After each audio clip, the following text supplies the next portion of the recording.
जय जगन्नाथ पिला माने समस्त को आज वीडियो को स्वागत।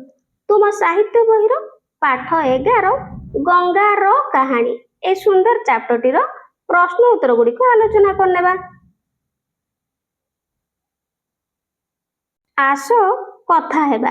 1 नंबर निम्न रे दिया जाइथिबा चित्र गुडी को देख एवं एथिरे दिया जाइथिबा जलर उत्स गुडीकर नाम लेख। ताहले पिला माने तळे किछि जल उत्स गुडीकर चित्र देइछि से गुडीकर नाम आमे चित्र देखिकि लेखिबा। ठीक अछि। ताहले प्रथम चित्र रि देखो एहा हेउछि गोटे नदी रो चित्र। ठीक अछि। एठी लेखिबो नदी से बळी एहा हेउछि एक झरणा लेखिबो झरणा। ठीक अछि। तळु को जिबा एहा हेउछि देखो पिला माने एहा हेउछि गोटे हिमबाह लेखिबो एठी हिमबाह हिमबाह। ताहले ए चित्रटी होछि पिला माने गोटे कुओर चित्र तेणु लेखिबो कुओ। तापरे देखो एठी तळे लेखिबो देखो एहा हेउछि गोटे नळकूप एठी लेखिबा नळकूप। ठीक अछि। नेक्स्ट एहा हेउछि पिला माने गोटे पोखरी हैला पोखरी एमती लेखि नेबो। नेक्स्ट 2 नंबर पचारिछि तुम अंचल रे प्रवाहित हेउथिबा नदी गुडीकर नाम लेख। प्रवाहित नदी ठारू आमे की उपकार पाऊ कुह। ताहले पिला माने तुम अंचल रे जो नदी गुडीक सब प्रवाहित होछि से गुडीकर नाम लेखिबो आ प्रवाहित नदी ठारू आमे की उपकार पाऊ ताहले से गुडीक लेखिबा। उत्तर करिबा। उत्तर आम अंचल रे प्रवाहित नदी गुडीक मध्यरु महानदी काठजोड़ी कुआखाई भार्गवी दया ब्राह्मणी इत्यादि अन्यतम। प्रवाहित नदी मानक ठारू आमे पाउथिबा उपकार गुडीक हला पानीय जल चाष पई जलसेचन माछ चाष विद्युत उत्पादन जैव विविधता संरक्षण मनोरंजन एवं पर्यटन इत्यादि। 3 नंबर तुम घर को पानी केउठारू आसे। उत्तर आम घर को पानी विभिन्न उपाय रे आसी थाए जेपर कि नदी नाळरू आसुथिबा पानी को विशोधन करा जाई पाइप जोगे शहरांचल रे प्रत्येकंक घर को आसे। ग्रामांचल रे नळकूप बा कुओ हेउछि जलर मुख्य उत्स किंतु एबे केतेक ग्राम रे भूतल जल को पंप सहाय्य रे प्रत्येक गृह को पाइप द्वारा जोगाई दिया जाउछि। 4 नंबर तुम अंचल रे थिबा झरणा पोखरी ओ नदी जल को प्रदूषित हेबारु किपरि रक्षा करि परिबो श्रेणी रे एहा ऊपर आलोचना कर। उत्तर पानी को प्रदूषण रु रक्षा करिबा पई अनेक पदक्षेप ग्रहण करा जाई पारे। एक रे पोखरी रे गाधोइबा लुगा सफा करिबा गाई गोरु को गाधेई देबा पोखरी गुड़ारे मल त्याग करिबा ओ पोखरी रे शौच हेबा बंद करिबा। 2 रे पॉलीथीन प्लास्टिक एवं अन्य आवर्जना को जल ऊपर पकाइबा उचित नुहे। 3 रे कलकारखानारू निर्गत विषाक्त वर्ज्य वस्तु को सीधा सड़क जलाशय को छाड़िबा परिवर्ते परिशोधन करिबा। 4 कृषि क्षेत्र रे रासायनिक सार एवं कीटनाशक व्यवहार कम करिबा। 5 रे मृत जीवजंतु को शरीर अनाबना घास इत्यादि को पोखरी बा नदी रे न पकाइबा। 6 रे लोक मानकु जल संरक्षण एवं परिष्कार रखिबा विषय रे सचेतन करिबा। ताले पिला माने एटा होछि न पकाइबा हला एठी लेखिबो न एटा होछि पूर्णच्छेद। ठीक अछि एम्ति लेखिबो। नेक्स्ट पिला माने आगो को जिबा पाठरू 1 नंबर निम्न रे केतेक प्रश्न ओ उत्तर दिया जायछि ठीक उत्तर पाखरे ठीक चिन्ह दियो। ताले ठीक उत्तर पाखरे ठीक चिन्ह देबा। क मु हिमालय कोल रे जन्म होई थिली एही वाक्य रे मु शब्दटी काहाकू कुहा जायछि। आई रे गोमुख टुआई रे गंगा नदी त्रिया रे पर्वत आइभी रे गंगोत्री। ताहले पिला माने ठीक उत्तरटी होछि गंगा नदी। ख किंतु मु एबे खुशी जे लोक माने एथिरे ध्यान देइछंती एठारे केउथिरे ध्यान देबा कथा कुहा जायछि। ताहले ऑप्शन गुडी को आई रे गंगार पवित्रता आड़कू, टू आई रे गंगार उज्जवल रंग आड़कू, थ्री आई रे गंगा जलर शुद्धता दिगरे, आई भी रे गंगा नदीर स्रोत आड़कू। ताहले पिला माने एहार ठीक उत्तर हे जिवो गंगार पवित्रता आड़कू। ठीक अछि, एक रे एडी आई रे ठीक चिन्ह देबो। नेक्स्ट ग जल प्रदूषणर कारणटी कोन? आई रे कारखाना एवं सहररु निर्गत वर्ज्य जल नदी रे मिसी प्रवाहित हेबा द्वारा, टू आई रे कारखाना गुडी करू निर्गत धुआं द्वारा, थ्री आई रे नदी और पुष्करिणी रे स्नान करबा द्वारा, आई भी रे जोर रे हॉर्न बजाइबा द्वारा। ताहले पिला माने ग र ठीक उत्तर हे जिवो आईटा कारखाना एवं सहररु निर्गत वर्ज्य जल नदी रे मिसी प्रवाहित हेबा द्वारा। ठीक अछि, नेक्स्ट आगो को जिबा घ मु प्रयागराज रे पहुंचला बेलकू, एठी पिला माने पहुंचला बेलकू भूल अछि हला, जमुना सहित मोर संगम हुए। एही वाक्य रे संगम शब्दर अर्थ हेउची, ताहले संगम शब्दर अर्थ हेउची एठी आई रे एकाधिक नदीर मिश्रण ना, टू आई रे विपरीत दिगरे प्रवाहित, थ्री आई रे दुईटी धारा मध्य विभक्त, आई भी रे गोटिए दिगरे प्रवाहित। ताहले एठी पिला माने ठीक उत्तर हे जो एकाधिक नदीर मिश्रण हला, एठी राइट मार्क देबो। नेक्स्ट आगो को जिबा देखिया कोन प्रश्न रहिची। 2 नंबर निम्नलिखित प्रश्न गुडिकर उत्तर तुम खाता रे लेख। ताहले उत्तर खाता रे लेखिबा क गंगा नदी कूल रे अवस्थित शहर गुडिकर नाम लेख। उत्तर हरिद्वार, ऋषिकेश, आलाहाबाद जाकी प्रयागराज, वाराणसी जाकी काशी, पाटना, कानपुर, हावड़ा, कलिकता इत्यादि प्रमुख शहर गुडिक गंगा नदी कूल रे अवस्थित। ख गंगा नदी कूल रे गढ़ी उठितिबा शिल्प शहर द्वारा गंगा नदीर कोन क्षति हेउची? ताहले उत्तर गंगा नदी कूल रे गढ़ी उठितिबा शिल्प शहर गुडिकरू बाहरुथिबा विषाक्त वर्ज्य वस्तु एवं कल कारखानारू निर्गत रासायनिक पदार्थ नदी जल रे मिसिबा फल रे नदीर जल प्रदूषित हेबा सहित जल जीवों पाई विपद सृष्टि करुछि। ताहले पिला माने ग रे प्रश्न रहिछि कुंभ मेला केबे ओ केउठी अनुष्ठित हुए? ताहले उत्तर कुंभ मेला प्रति 12 वर्ष रे थरे हरिद्वार रे अनुष्ठित हुए। ताहले पिला माने इंपोर्टेंट शॉर्ट क्वेश्चन भल भाबे रे मन रखिबो। नेक्स्ट घ गंगोत्री रु बाहरिला बेले को मोर शरीर रूपा भली उज्जवल देखा जाउथाय, किंतु मु दुखित। काशी रे पहुंचु पहुंचु मोर चमकुथिबा शरीर मलिन होई जाय। एठी आई रे एठारे रूपा भली उज्जवल देखा जिबार अर्थ कोन? ताहले यार उत्तर लिखिबो। उत्तर रूपा भली उज्जवल देखा जिबार अर्थ हेउची निर्मल एवं स्वच्छ जल। गंगोत्री हिमालय रु बाहरुथिबारु सेठाकार जल संपूर्ण प्रदूषण मुक्त एवं परिष्कार देखा जाय। टुआई रे प्रश्न रहिछि काशी रे पहुंचु पहुंचु गंगार शरीर काहेकि मलिन होई जाय?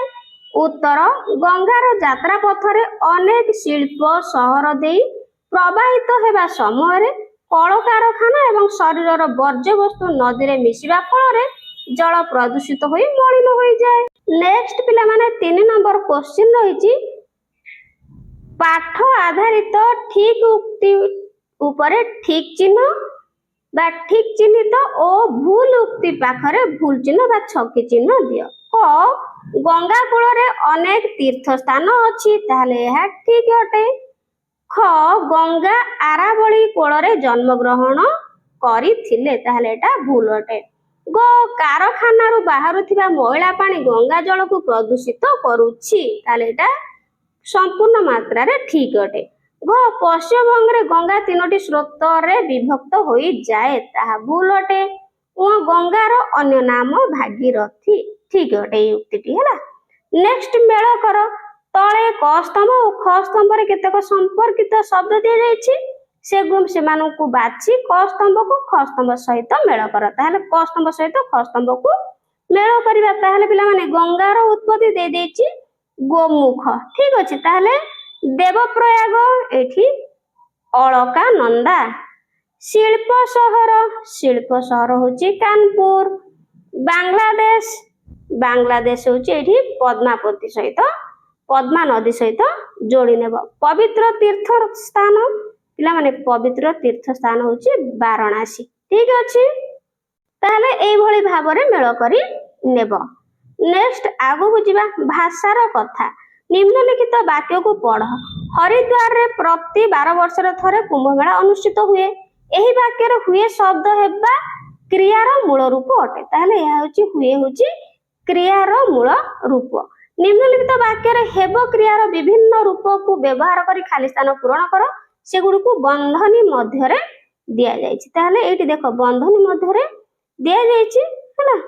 ତାହେଲେ ଏଇଠୁ ଆମେ ବାଛିକି ଏଇଠି କଣ କରିବା, ପୂରଣ କରିବା। ଏଇଠି ଦେଖ ବନ୍ଧନୀ ମଧ୍ୟରେ ସବୁ ଦିଆଯାଇଛି ହେଲା। ଦେଖ କରେ କୁମ୍ଭ ମେଳାରେ ଅସଂଖ୍ୟ ଲୋକ ଏକତ୍ରିତ। ତାହେଲେ ଏକତ୍ରିତ କଣ ପିଲାମାନେ ହୁଅନ୍ତି ହେଲା, ଏଇଠି ଲେଖିବ ହୁଅନ୍ତି ହେଲା। ନେକ୍ସଟ ଖରେ ତୁମେ ଯେତେବେଳେ ଆସ ମୁଁ ବହୁତ ଖୁସି, ଖୁସି କଣ ହୁଏ ଆଉ ହେଲା, ଖୁସି ହୁଏ। ଗ ସେଦିନ ସକାଳେ ଆମ ଘରେ ବହୁତ ଲୋକ ଏକାଠି ହୋଇଥିଲେ ହେଲା, ହୋଇଥିଲେ। ନେକ୍ସଟ ଘରେ ପର୍ବତମାଳାର ସୌନ୍ଦର୍ଯ୍ୟ ଅତ୍ୟନ୍ତ ମନମୁଗ୍ଧକର ହୋଇଛି ହେଲା, ଏଠି ଲେଖିବ ହୋଇଛି। ପିଲାମାନେ ଏଥିରେ ଭଲ ଅକ୍ଷର ହଉନି, ତୁମେ ଟିକେ ଖାତାରେ ସୁନ୍ଦର ସୁନ୍ଦର ଅକ୍ଷର କରିକି ଲେଖିବ ହେଲା, ଆଡଜଷ୍ଟ କରିନବ। ଏହି କାମ ଗତକାଲି ଡ୍ୟାସ ଥିଲା। ତାହେଲେ ହେବାର ଥିଲା ହେଲା, ହେବାର ଥିଲା, କିନ୍ତୁ କୌଣସି କାରଣରୁ ଏହି କାମ ହୋଇପାରିବ ନାହିଁ। ଏଠି ଲେଖିବ ହୋଇପାରିବ, ହୋଇପାରିବ ନାହିଁ ହେଲା, ଲେଖିନେବ। ନେକ୍ସଟ 2 ନମ୍ବର ପାଠରେ ହିମାଳୟ ଶବ୍ଦଟି ହିମ ଏବଂ ଆଳୟ ଶବ୍ଦ ମିଶି ଗଠିତ। ସେହିପରି ନିମ୍ନରେ ଲେଖାଯାଇଥିବା ଶବ୍ଦ ଗୁଡ଼ିକୁ ମିଶାଇ ନୂତନ ଶବ୍ଦ ତିଆରି କର। ଗୋଟିକର ନମୁନା ଦିଆଯାଇଛି।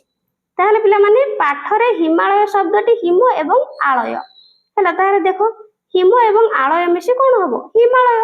ସେହିପରି ନିମ୍ନରେ ଦିଆଯାଇଥିବା ଶବ୍ଦ ଗୁଡ଼ିକୁ ମିଶାଇ ନୂତନ ଶବ୍ଦ ତିଆରି କର। ଗୋଟିଏର ନମୁନା ଦିଆଯାଇଛି। ତାହେଲେ ଦେଖ ଏଇଠି ଦିଆଯାଇଛି କଣ, ପୁସ୍ତକ ଏବଂ ଆଳୟ ପୁସ୍ତକାଳୟ। ସେଇଭଳି ଏଠି ହବ ଦେଖ ଦେବ ଆଳୟ ଦେବାଳୟ ହେଲା, ଏଠି ଲେଖିବ କଣ ଦେବାଳୟ।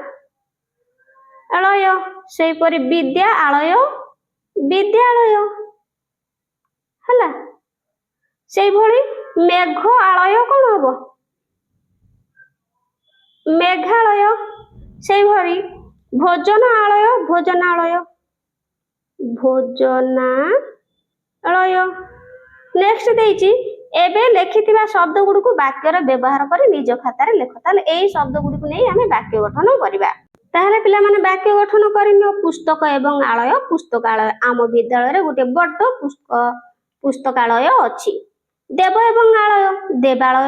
ଲୋକମାନେ ପ୍ରତିଦିନ ଦେବାଳୟକୁ ପୂଜା କରିବାକୁ ଯାଆନ୍ତି। ବିଦ୍ୟା ଏବଂ ଆଳୟ ବିଦ୍ୟାଳୟ। ସକାଳେ ସବୁ ଛାତ୍ରଛାତ୍ରୀ ବିଦ୍ୟାଳୟରେ ପ୍ରାର୍ଥନା କରନ୍ତି। ମେଘ ଏବଂ ଆଳୟ ମେଘାଳୟ। ବାଦଲର ସମ୍ମିଶ୍ରଣକୁ ମେଘାଳୟ କୁହାଯାଏ। ଭୋଜନ ଏବଂ ଆଳୟ ଭୋଜନାଳୟ। ଆମେ ଯାତ୍ରା ସମୟରେ ଭୋଜନାଳୟରେ ହେଲା, ଆମେ ଯାତ୍ରା ସମୟରେ ଭୋଜନାଳୟରେ ବା ଭୋଜନାଳୟରେ ହେଲା ଭୋଜନ କଲୁ। ନେକ୍ସଟ ପିଲାମାନେ ଆଗକୁ ଯିବା।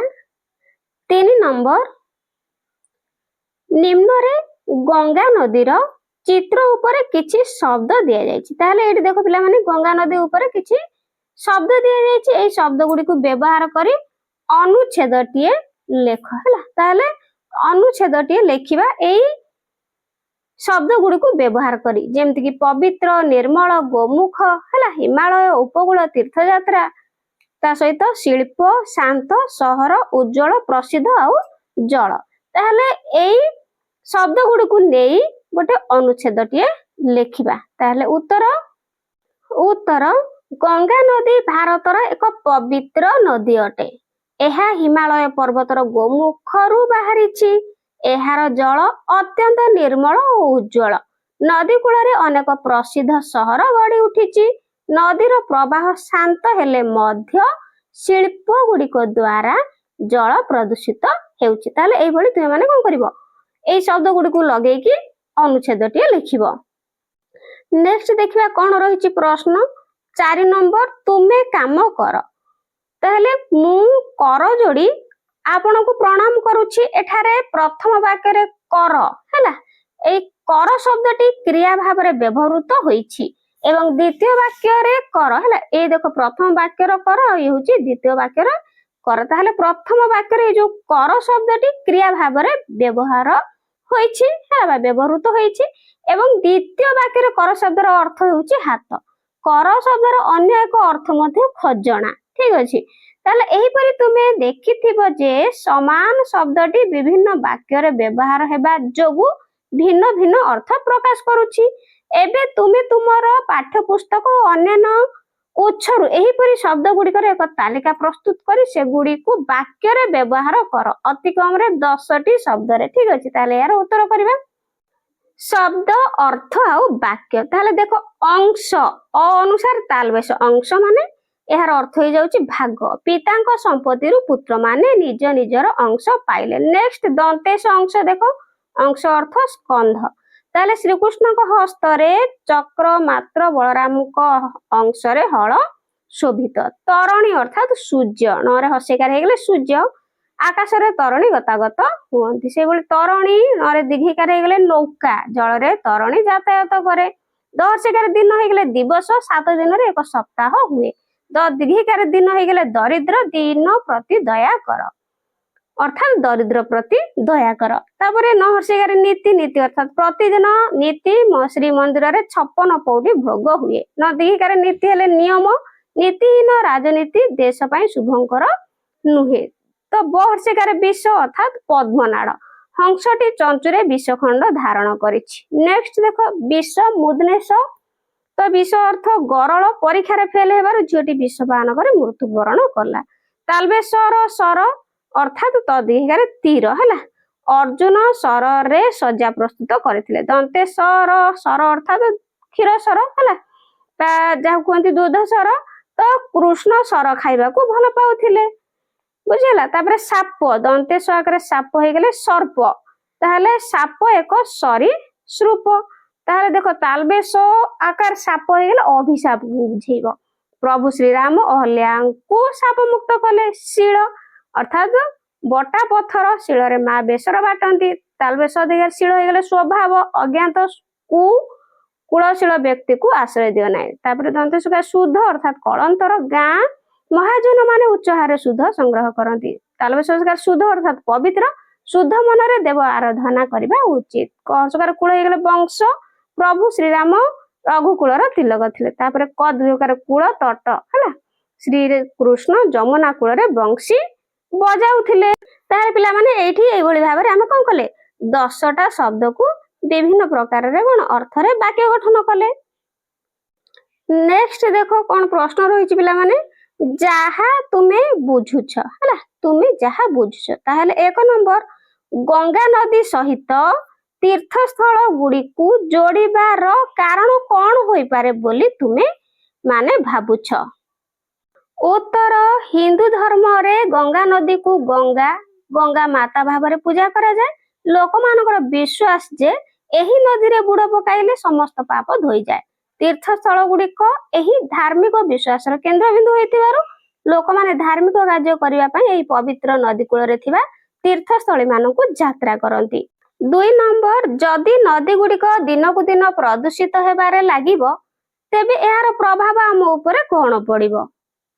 ଉତ୍ତର, ପ୍ରାକୃତିକ ସନ୍ତୁଳନ ନଷ୍ଟ ହେବ, ଜଳଜୀବଙ୍କ ପ୍ରତି ବିପଦ ସୃଷ୍ଟି ହେବ ଏବଂ ମନୁଷ୍ୟ ପାଇଁ ପାନୀୟ ଜଳର ଅଭାବ ଦେଖାଦେବ। ନଦୀ ଗୁଡ଼ିକ ପ୍ରଦୂଷିତ ହେଲେ ପରିବେଶ ଉପରେ ଏହାର ପ୍ରଭାବ ଗଭୀର ଭାବରେ ପଡ଼ିବ, ଯଥା ଜଳର ଗୁଣବତ୍ତା ହ୍ରାସ ପାଇବ, ଯାହା ମନୁଷ୍ୟ ଏବଂ ପ୍ରାଣୀମାନଙ୍କ ପାଇଁ ବ୍ୟବହାର ଅନୁପଯୁକ୍ତ ହେବ। ନଦୀରେ ବାସ କରୁଥିବା ମାଛ, କୁମ୍ଭୀର ଏବଂ ଅନ୍ୟାନ୍ୟ ଜଳଜୀବ ବଞ୍ଚିବା କଷ୍ଟକର ହେବ କିମ୍ବା ସେମାନେ ମରିଯିବେ। କୃଷି କାର୍ଯ୍ୟ ପାଇଁ ଜଳର ଉପଲବ୍ଧତା ଏବଂ ଗୁଣବତ୍ତା ଉପରେ ଖରାପ ପ୍ରଭାବ ପଡ଼ିବ। 3 ନମ୍ବର, ପାଠରେ କାନପୁରକୁ ଭାରତର ପ୍ରସିଦ୍ଧ ଶିଳ୍ପ ସହର ବୋଲି କୁହାଯାଇଛି। ଏଠାରେ ଶିଳ୍ପ ସହରର ଅର୍ଥ କଣ? ଉତ୍ତର, ଶିଳ୍ପ ସହରର ଅର୍ଥ ହେଉଛି ଏକ ବଡ଼ ସହର ଯେଉଁଠାରେ ମୁଖ୍ୟତଃ ଉତ୍ପାଦନ କାର୍ଯ୍ୟ, କଳକାରଖାନା ଏବଂ ବ୍ୟବସାୟିକ କାର୍ଯ୍ୟକଳାପ ଅଧିକ ପରିମାଣରେ ହୁଏ। ଏହି ସହର ଗୁଡ଼ିକ ଅର୍ଥନୈତିକ ବିକାଶରେ ପ୍ରମୁଖ ଭୂମିକା ଗ୍ରହଣ କରନ୍ତି ଏବଂ ବହୁ ସଂଖ୍ୟାରେ ଲୋକଙ୍କୁ ନିଯୁକ୍ତି ଦିଆଯାଏ। ନେକ୍ସଟ ଆସ ଚିତ୍ର କରିବା। ନିମ୍ନରେ ଜଳ ସଂରକ୍ଷଣ ଉପରେ ଏକ ଚିତ୍ର ଦିଆଯାଇଛି। ଦିଆଯାଇଥିବା ବାକ୍ସ ମଧ୍ୟରେ ତୁମେ ମଧ୍ୟ ଏହି ଚିତ୍ର ଅଙ୍କନ କର ଏବଂ ଜଳ ସଂରକ୍ଷଣର ଉପାୟ ଗୁଡ଼ିକ ଲେଖ। ତାହେଲେ ପିଲାମାନେ ତୁମେ ମାନେ ଏହି ବାକ୍ସରେ କଣ କରିବ, ଏହିପରି ଗୋଟେ ଚିତ୍ର ତୁମେ ମାନେ ଏହି ବକ୍ସରେ କରିବ ହେଲା। ତା ସହିତ ଜଳ ସଂରକ୍ଷଣର ଉପାୟ ଗୁଡ଼ିକ ଲେଖିବା। ଉତ୍ତର, ଜଳ ସଂରକ୍ଷଣର ଉପାୟ। ପ୍ରଥମେ ବର୍ଷା ଜଳ ସଂଗ୍ରହ। ଛାତ ଉପରୁ ତଳକୁ ପଡୁଥିବା ବର୍ଷା ଜଳକୁ ପାଇପ ସାହାଯ୍ୟରେ ଏକ ଟାଙ୍କିରେ ସଂଗ୍ରହ କରିବା। ନେକ୍ସଟ, ପାଣି ଟ୍ୟାପ ବନ୍ଦ କରିବା। ବ୍ୟବହାର ପରେ ତୁରନ୍ତ ପାଣି ଟ୍ୟାପ ବନ୍ଦ କରିବା ଉଚିତ।